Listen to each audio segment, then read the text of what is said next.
Eyes on Rafa हे चित्र असलेली एक पोस्ट वेगानं व्हायरल झाली। बॉलिवूड मधल्या बऱ्याच ऍक्टर्सनी ही पोस्ट आपल्या स्टोरीला लावली।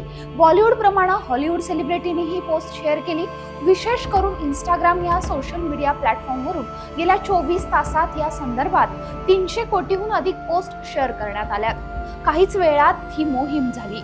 ही मोहीम का झाली, एवढ्या मोठ्या प्रमाणावर व्हायरल झालेल्या या स्टोरीचा खरा अर्थ काय, ते सगळं जाणून घेऊयात आजच्या व्हिडिओमधून।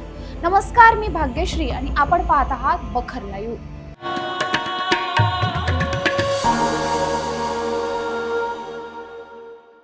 इस्रायल आणि पॅलेस्टाईन यांचा संघर्ष रविवारी पुन्हा एकदा उफाळून आला। गाझाच्या दक्षिण भागात वसलेल्या रफा शहरात इस्रायलनं केलेल्या हवाई हल्ल्यात 45 जणांचा मृत्यू झाला। पॅलेस्टाईनच्या शरणार्थी छावणीवर हा हल्ला झाला असं बोललं जात आहे। या हल्ल्यामध्ये मोठ्या संख्येनं निष्पाप लोक मारले गेलेत। त्यामध्ये लहान मुले, वयोवृद्धांचा समावेश असून अनेक लोक जखमी झालेत।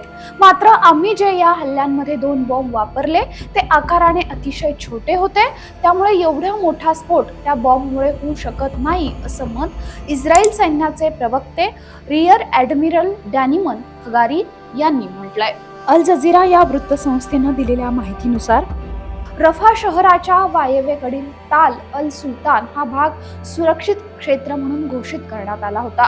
त्यामुळे अनेक पॅलेस्टाईन नागरिकांनी तिथं आपला तळ निर्माण केला होता।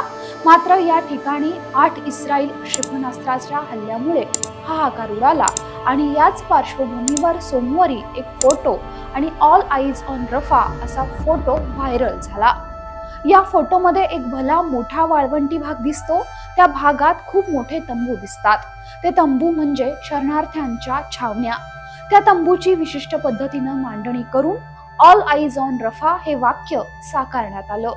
हा फोटो सोमवारी जगभरातून सगळ्यात जास्त इंस्टाग्रामवरून शेअर झालेला फोटो ठरला। ऑल आईज ऑन रफा ही पोस्ट भारतातल्या सेलिब्रिटीज आणि राजकारण्यांनी शेअर केली।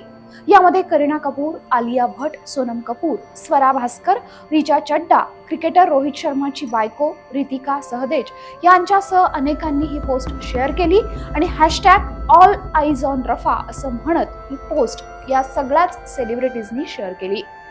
मात्र बॉलिवूडची धगधग गर्ल माधुरी दीक्षित हिने देखील ही पोस्ट शेअर केली होती। मात्र काहीच वेळात हिने ही पोस्ट आपल्या सोशल मीडिया प्लॅटफॉर्मवरून डिलीट केली।